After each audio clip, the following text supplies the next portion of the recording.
Hello YouTube family, welcome back to my new blog. મિત્રો, ફરીથી એક મારા નવા બ્લોગમાં તમારું સ્વાગત છે. તો બધાને જય દ્વારકાધીશ. કેમ છો? શું હાલે છે? શું કાંઈ ચિંતામાં છો કે કાંઈ ટેન્શનમાં છો? ટેન્શન ના લેતા, મોજ મસ્તીમાં રહેજો અને મારી જેમ તમે પણ ખુશ રહેજો. અને આપણે તો ખુશ હોય જ તે ગમે ત્યારે. તો મિત્રો, આજે સવારમાં રેડી થઈને અત્યારે વાગી ગયા સમથિંગ 11 વાગી ગયા છે. અને અત્યારે મિત્રો આપણે છે ને ડાયરેક્ટ નીકળી જાય છીએ એક એવા લોકેશન ઉપર. કારણ કે તમને ખ્યાલ જ છે કે અમારે અહીંયા દરિયાકાંઠો છે અને દરિયાકાંઠે તમને યાદ આવતું હોય તો દરિયાકાંઠે એવા સારામાં સારા લોકેશન હોય, સારામાં સારી જગ્યા હોય અને સારામાં સારા ધાર્મિક સ્થળ હોય છે. તો આજે સ્પેશિયલ આપણે દરિયાકાંઠે એક લોકેશનની મુલાકાત લેવા જવાની છે.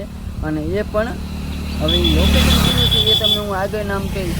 પણ અત્યારે આપણે લોકેશન જવાનું છે.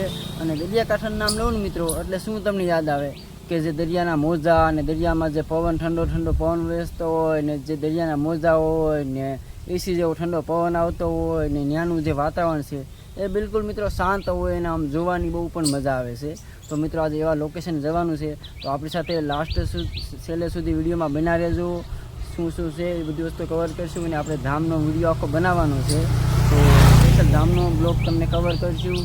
તો 1 થી 2 ધામ આપણે કવર કરીશું જેટલું થાય છે એટલું.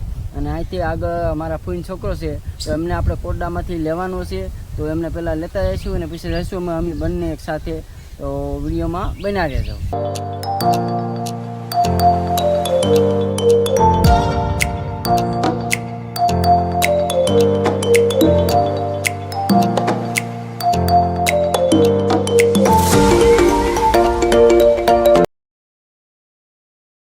મિત્રો, અત્યારે અમે જઈ રહ્યા છીએ ને, મેં જેમ તમને પહેલાં વાત કરી હતી કે આપણે દરિયા કિનારે લોકેશને જવાનું છે. દરિયા કિનારે લોકેશને તો આપણી સાથે હું તો ઓલરેડી હતો જ, પણ આપણી સાથે જે નવા વ્યક્તિ આવી ગયા છે મેં તમને કીધેલ હતું બંને કોઈ છોકરા છે.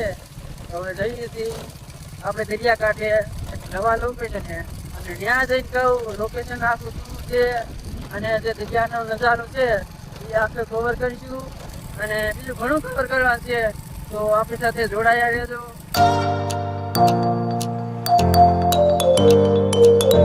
હું તમને મહાદેવના દર્શન કરાવીશ અને લોકેશને લઈ જાય દરિયાકાંઠે.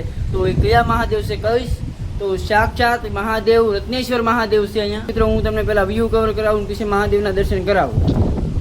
મિત્રો, આ જોઈ શકો છો ચારે બાજુ દરિયો કિનારો છે.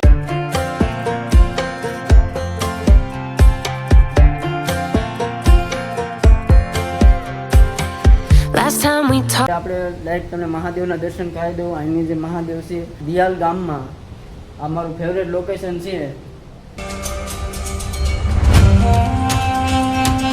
અત્યારે અહીંયા હું મહાદેવના દર્શન કરવા તો આવ્યો પણ છે ને મંદિરમાં બહારથી તાવું લાગેલું છે. જે પૂજારી બાપુ છે નહીં અત્યારે તો મંદિરથી તાવું મારી દીધેલું છે અત્યારે. એટલે મેં તમને દર્શન તો કરાવી દીધા છે. અને સાથે સાથે કોમેન્ટમાં મિત્રો રત્નેશ્વર મહાદેવ પણ લખી નાખજો, લખવાનું નહીં ભૂલતા. ફાઇનલી મેં તમને રત્નેશ્વર મહાદેવના દર્શન તો કરાવી દીધા છે. પણ જે ગુફામાં જે રત્નેશ્વર મહાદેવ છે ને એમના દર્શન નથી કરાવ્યા. એટલે અહીંથી હવે જે આ દરિયો છે ને દરિયાની અંદર એક રત્નેશ્વર મહાદેવ કરીને છે, ગુફાની અંદર બેઠા છે. ગુફાની અંદર જે દરિયાની પથ્થરની વચ્ચે એક જેડ એની મૂર્તિ આવેલી છે. તો એ મૂર્તિના પણ હું તમને દર્શન કરાવી. પણ અત્યારે મિત્રો છે ને દરિયો ભરાઈ રહ્યો છે. તો દરિયો જ્યારે ખાલી થશે પછી એ ભોયરાની અંદરથી આપણે જવાનું છે. તો કન્ટિન્યુ આપણી સાથે જોડાઈ રહેજો. અત્યારે અમે મહાદેવના દર્શન કરવા આવ્યા ને રત્નેશ્વર મહાદેવના, તો સાક્ષાત એવું લાગે છે કે કુદરતીના સૌંદર્ય વચ્ચે આ જે આખું મહાદેવનું જે મંદિર છે ને આમ જોવાલાયક સ્થળ છે. અને અહીંનું જે દરિયાના મોજા અને દરિયાનું જે વાતાવરણ છે ને બિલકુલ આમ મિત્રો એમ જોવો ને તો કુદરતી સૌંદર્ય જેવું લાગે છે. એક નવી અનુભૂતિ તમને થાય છે તમારી લાઈફમાં. મિત્રો, સાક્ષાત અહીં મહાદેવ બિરાજમાન છે. અને હવે છે ને મિત્રો મેં જે તમને આગળ કીધું હતું કે મહાદેવ છે ને ગુફામાં છે. તો અમે વિડીયાવા ભાઈ આપણે છોકરો અને હું હવે ગુફામાં જે મહાદેવ છે એમના દર્શન કરાવીશ. તમે જોઈ શકો છો આ છે રત્નેશ્વર મહાદેવની આ ગુફા છે. તો આ જે પાણી જે દેખાય છે ને અત્યારે દરિયો ખાલી થાય છે. તો આ દરિયામાં જો અહીંયા મિત્રો હાવ પાણી વ્યૂ હશે ને પછી આપણે આ ગુફાની અંદર રત્નેશ્વર મહાદેવના દર્શન કરવાના છે. તો કન્ટિન્યુ બ્લોગમાં બન્યા રહેજો. તો હું તમને મહાદેવના દર્શન કરાવી. અને અત્યારે મેં તમને લોકેશન બીજું આપ્યું ને ત્યાં અમે જઈએ છીએ બધા મિત્રો, જોઈ શકો છો. એક પ્રકારનું મિત્રો આ ટ્રેકિંગ છે. ટ્રેકિંગ એમ આપણે પહાડોમાં ટ્રેકિંગ કરવા જઈએ એની જેમ જ છે આ એક પ્રકારનો પહાડ પર ટ્રેકિંગ છે. પણ અહીંયા મિત્રો આ દરિયા પાસે જે પથ્થર છે ને એમનું અમે ટ્રેકિંગ કરીને બીજી સાઈડ જઈએ છીએ, કારણ કે ઉપર આવવાનો રસ્તો છે પણ એ રસ્તે નથી હતા.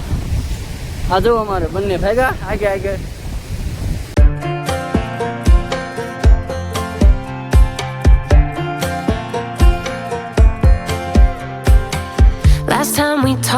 હવે અહીંથી છે ને હું અત્યારે રત્નેશ્વર મહાદેવ છે ને અહીંથી હું તમને અમારું ઊંચા કોટડા છે ચામુંડામાનું ધામ છે એ અહીંથી હું તમને ફોનના માધ્યમથી માતાજીનું દર્શન કરાવું અને માતાજીનું જે મંદિર છે ને અને જે પહાડ છે એના દર્શન કરાવું અને અમારા અજયભાઈ થોડીક બેઝિકમાં માહિતી આપશે. તમે ક્યાં છે ભાઈ? હા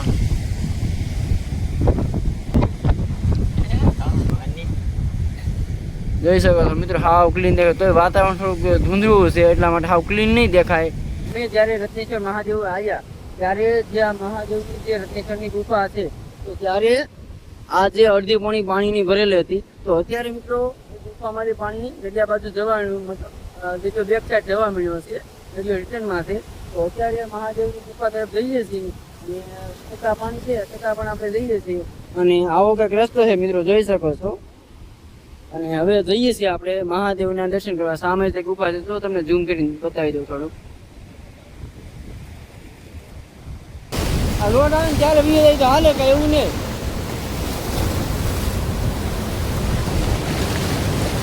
ચાલો મિત્રો આપણે ફાઇનલ ગુફામાં આવ્યા.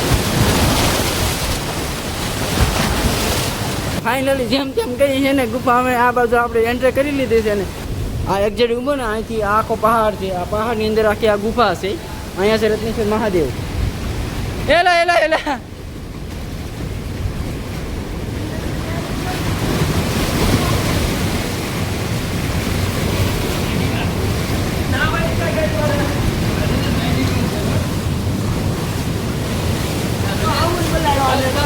ગુફાની બહારનો જે પ્રકાશ પડે છે એ ગુફાની બહાર છે. આમની ઓલરેડી ગુફાની અંદર છે એટલે મહાદેવની તો આની અંદર છે જઈએ છીએ.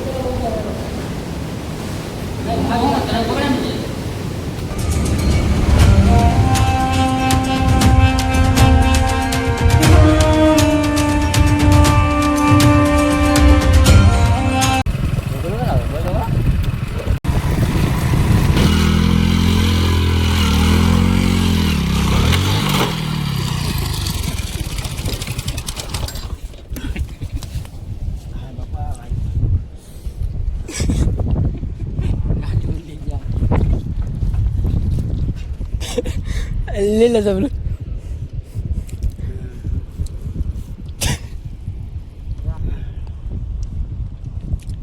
कम था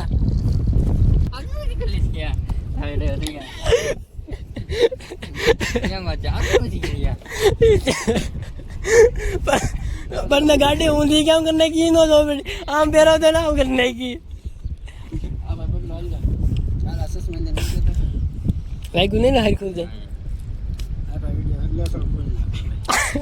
गाइस देखो इसको करंट टेस्टिंग होगी.